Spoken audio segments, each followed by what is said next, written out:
Baylor doesn't need to pass to score. We found that out during tonight's Russell Athletic Bowl against North Carolina. Mark Rogers TV with some instant analysis on the 49-38 triumph for the Baylor Bears. We bring in Mike McDaniel from inside the ACC and also Sean Cordy from Today's U. And Sean, let's start with you since you cover a ton of Big 12 and Baylor. 651 yards rushing with no threat of the pass, basically no threat of the pass. They're still able to, out of what appeared, and I know it's more complicated than this, would appear to be wildcat formations most of the night, were that dominant on the ground. Pretty impressive. Yeah, I have to say I'm completely shocked by this. I thought that there would be no semblance of any kind of running game that UNC would be able to lock down, because that's all Baylor could do with an inexperienced quarterback with Chris Johnson and no one behind him to back him up, as we saw in the Baylor's final game against Texas. So to see them run in the Wildcat, which Baylor is now calling the Bearcat, if you will, or the Wild Bear, that they could keep running the same play over and over again with 5 different players taking snaps, it was pretty remarkable, especially Johnny Jefferson. I've been singing his praise all season. He's a sophomore. He's been showing great agility, great explosiveness that just torched them with almost 300 yards. He reached 1,000 yards on the season. And Baylor didn't even have Shock Linwood to carry the ball. So that really shows that they've been able to work with secondary players and still get the job done.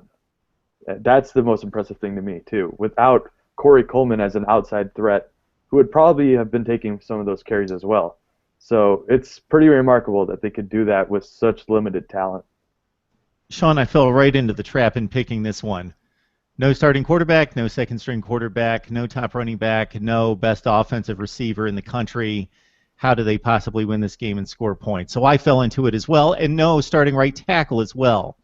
So it speaks to the offensive and defensive line dominance on both sides of the ball, especially the offensive line for Baylor.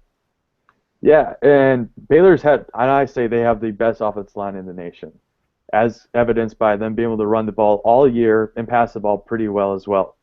But what's going to be curious to me is that they lose 4 of 5 seniors this year.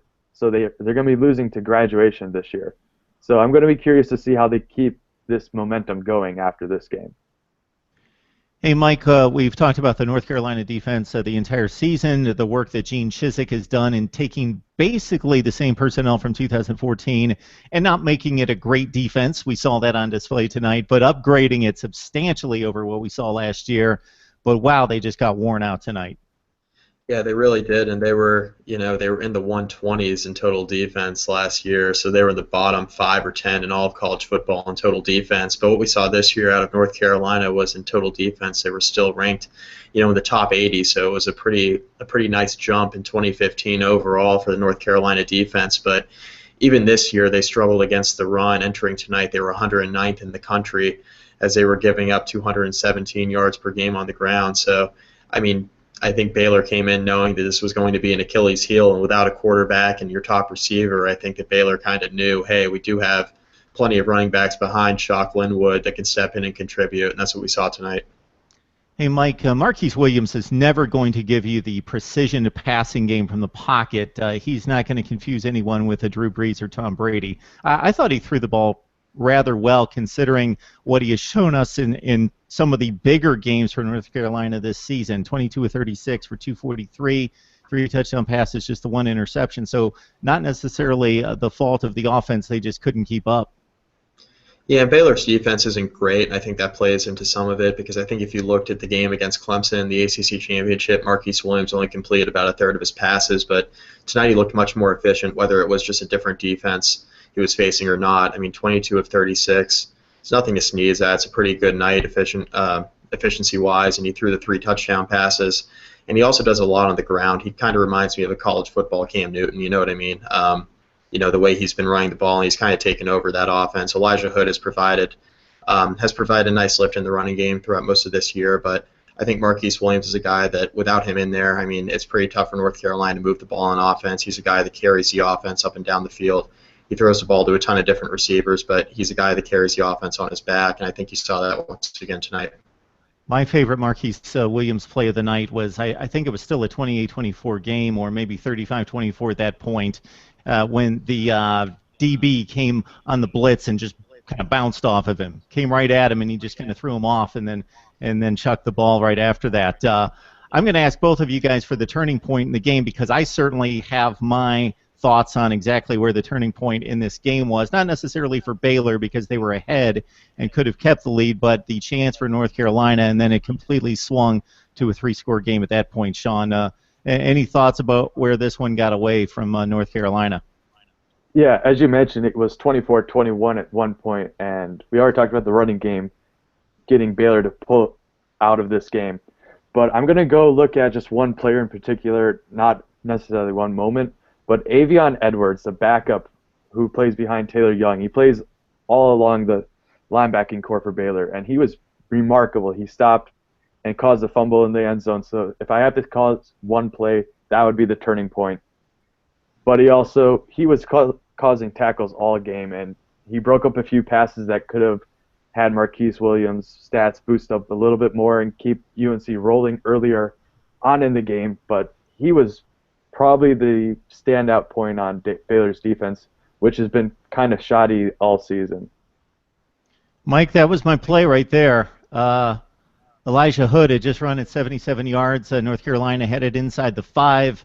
This being that kind of offensive game, I just assumed it's 35-31 because North Carolina is going to score right here. And then TJ Logan gets the ball, fumbles into the end zone. It's a touchback for Baylor. Johnny Jefferson going the other way for 80 on the first play, and it's 42-24. That just, wow. Yeah, I think that's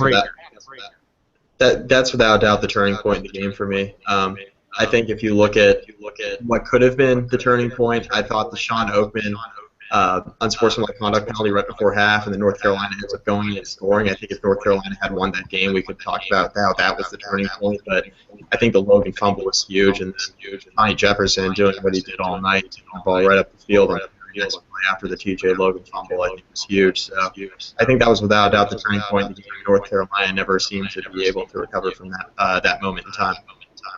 All right, guys, I think we've done a good job here. I think we'll just throw it out for one more comment in regards to anything else you can take away from this game in a narrative for the season.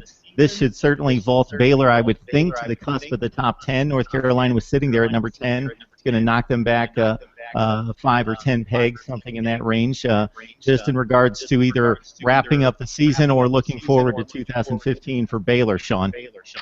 Yeah, I'll just look back at the season.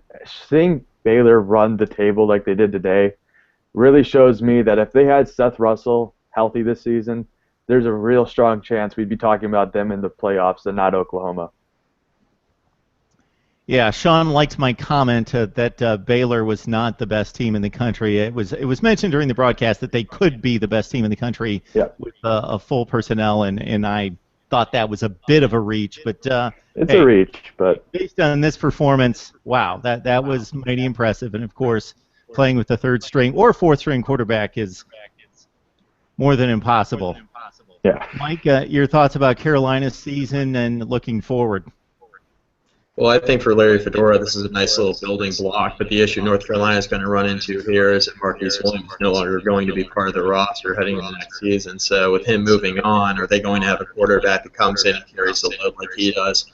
Obviously, they're still going to have talent at the running back position with all the guys they have back there, but I think moving forward here, North Carolina is going to have to improve on defense in a hurry because they're not quite as far along as we thought, especially with them hitting cash the way they did the bowl game. I mean, Baylor just set all sorts of records tonight. You can't have that happen against you in any game, let alone your final game of the season in a relatively big-time bowl outside of the college football playoff in the New Year's Six. So this is a pretty bad loss for North Carolina, but overall I thought it was a successful season. We expected big plays, points, and entertainment, and we got plenty of it, maybe not in necessarily the way we anticipated. Baylor 49, North Carolina 38. For Sean Cordy from Today's U and also Mike McDaniel from Inside the ACC. Appreciate you guys jumping on board. All right, thanks, Mark.